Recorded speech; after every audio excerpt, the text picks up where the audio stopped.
Hi everyone, how are you Scooby-Doo doing? My name is Dana and I love Scooby-Doo because I grew up with it and it's just a comfort film / program to this day. So come join the Scooby-Doo journey with me. It's been a year since I last posted an episode of my podcast. A lovely friend of mine, Daphne too, reminded me how much I love doing this podcast and Scooby-Doo in general. Also, if you don't know Daphne 2, then please check them out on Instagram. Their username is Scooby_Daphne2. And that's TOO, not the number 2. Their Instagram lives are amazing and I love being on one as well. Had so much fun.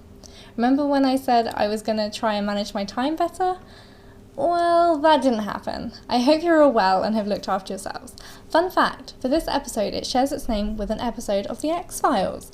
This is the 14th episode of my podcast. The only thing I remember about this episode was the creepy playing of the keyboard. This episode is about What's New Scooby-Doo, Season 1, Episode 14, The Unnatural. I'll be telling you all about this episode and also giving my best bits. You should definitely check out the What's New Scooby-Doo series if you haven't already, because these episodes are really good.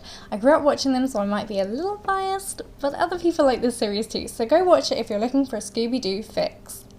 So I've just started on my Volume 4 DVD, Mummy Scares Best, and the opening theme came on first before the opening scene. I just want to see if it changes and write it down in case it changes to make sure I didn't go crazy. In the opening scene, we see someone playing baseball before the lights go off and a ghostly baseball player comes out of the fog. He gives the baseball player a warning not to break the ghost's record, or everyone will suffer before throwing fireball baseballs at the baseball player, breaking his baseball bat. We see the gang drive to the Cookie Company International Park. Daphne mentions that she thought it was called the Potters Stadium. Velma explains that it was until the foundation gave out and the stadium sank, and that the Cookie Company International Park is actually built on top of the old stadium. Fred is excited to meet Luis Santiago.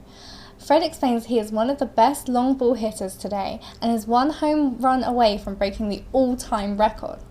Scooby chases the team mascot before a grumpy-looking man takes off the mascot's head. They find out he was J.T. Page, who was a pitcher but had been cut, and that he threw a burrito at someone in the stands. We find out why the gang is there. Fred won the Meet Luis Santiago contest. We see Luis Santiago talking to a reporter being filmed. He talks about being in a slump. Fred introduces himself and the gang before asking if he remembers lots of cool games, and the rest of the gang sneak off board. We then see a baseball match. Shaggy leaves the food court with a stack of food and they manage to get it for free. It's making me quite hungry. It starts to rain and Daphne gets worried. Velma explains that there's a retractable roof so she doesn't have to worry about getting her hair wet. Daphne replies that she wasn't worried about that. She was worried about a rainout because the Grizzlies would have to make up the game and she did just get her hair done. We see Louise take the stand and miss a ball. The Baseball Specter arrives. He blows up all the lights and everyone runs out of the stadium. He then throws fire baseballs at the gang before disappearing. Louise explains to the gang about the Baseball Specter arriving before and telling him not to play, which is why he has been pretending to be in a slump. He also mentions that the Baseball Specter is the ghost of Cab Craig. His publicist, Autumn Summerfield, comes into the room telling him that he is all over the news. Seems like a motive to me to get some publicity. Fred, Daphne and Velma attach themselves to safety lines to look at the exploding lights. They notice a generator which, as it is too small to light all the lights, could have been attached once the lights were on it to overload it, causing the lights to explode. Shaggy and Scooby are eating more stadium food. Scooby decides to bury his food and they find a metal bit in the ground. They end up falling through it to the old stadium that sunk into the ground. Shaggy thinks that this is how the Baseball Specter gets around, which I would agree with. Seems very likely that this is the way that he's getting around and disappears so quickly. The Baseball Specter appears and chases Scooby and Shaggy. They end up in a sauna and the Baseball Specter turns the heat up all the way. Fred, Daphne and Velma arrive and break them out of the sauna. Shaggy and Scooby come out of the sauna looking all skinny before they blow themselves up to their original size. Gotta love the slapstick humour. The gang are at the stadium again and notice a light on in the room where the radio broadcasts are. Fred mentions that Bob Taylor, who is the reporter, was a baseball player, left-handed, and was on the same team as Cab Craig. They hear organ music. Fred says he has a plan and they all follow him.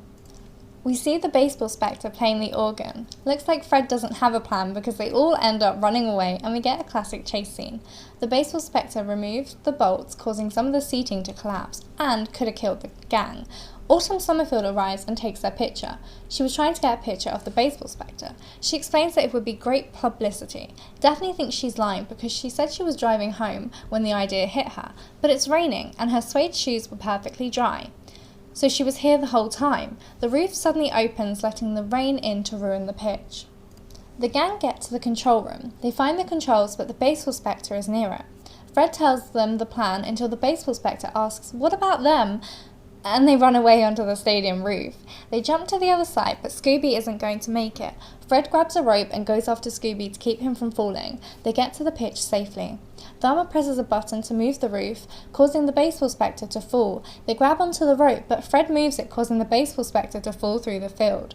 The gang end up exploring the old stadium. They find baseballs soaking in kerosene, which would explain the baseballs on fire that get thrown by the Baseball Specter. We see J.T. Page refuse to get shot out of a cannon and quit. Bob Taylor approaches the gang and says that J.T. Page is lucky to have a job near baseball. When Bob left baseball, he couldn't get a job near baseball at all and had to do what he could to get by, like painting houses. He gave piano lessons and even was briefly a dog groomer. We then see him groom Scooby, who doesn't look so happy to be groomed. The gang find Louise watching an old film of Cab Craig playing baseball. Velma thinks she has this case almost wrapped up. There are no other baseball players to play the game, so the gang decide to help Louise by playing with him. Scooby ends up being the team mascot and seems to be doing a great job. The Baseball Specter appears. Daphne then turns the sprinklers on, which dampens the flames of the baseballs. Shaggy shoots baseballs at the Spectre before the machine goes out of control. Shaggy and Scooby move as the Spectre moves towards them, causing the Baseball Specter to fall into the cannon. Scooby, Shaggy, and the Baseball Specter all get shot from the cannon and caught in the net. Do you know who the Baseball Specter is? Was it grouchy J.T. Page, who was cut from the team? Was it Autumn Summerfield, who will do anything for some publicity? Was it Bob Taylor, who was on the same team as Cab Craig and longed to come back to baseball? We're about to find out because it's Bob Taylor? Velma explains that the first clue was that the Baseball Specter played the organ and Bob Taylor had told them he used to give piano lessons. However, the clue that sealed the deal was that in the old films of Cab Craig that Louise was watching, he was right-handed, but the Baseball Specter was left-handed and so was Bob Taylor. When asked why he did it, he said that Cab was his best friend and he wanted his record to stand forever. Daphne throws some suspicion on Autumn for why her shoes went wet. Autumn explains that a girl has to be prepared and pulls a second pair of shoes out of her purse, which impresses Daphne because she thought she was the only one who did that. We see the baseball game continue. We see the gang sitting in the stands. The girl from the food court comes over and gives Shaggy a caramel corn, salted peanut, cotton candy, chocolate malt sandwich. Shaggy thinks he's in love, and Velma thinks she's going to be sick. Mike Piazza asks the gang if he can join and watch the game with them. He passes at Shaggy's offer of his food though. They watch Louise break the record. There's fireworks and they all celebrate. The radio commentator says he's broken the record and it's all thanks to those meddling kids. I found this was a fun take on the usual catchphrase used. We see Scooby on the jumbo screen, who then says his catchphrase, Scooby-Dooby-Doo. Okay, so that was the end of the 14th episode of What's New Scooby-Doo, The Unnatural. My best bit was the fact that we see more about Fred's interests. We see how obsessed he is with baseball, especially his excitement seeing baseball players who he admires.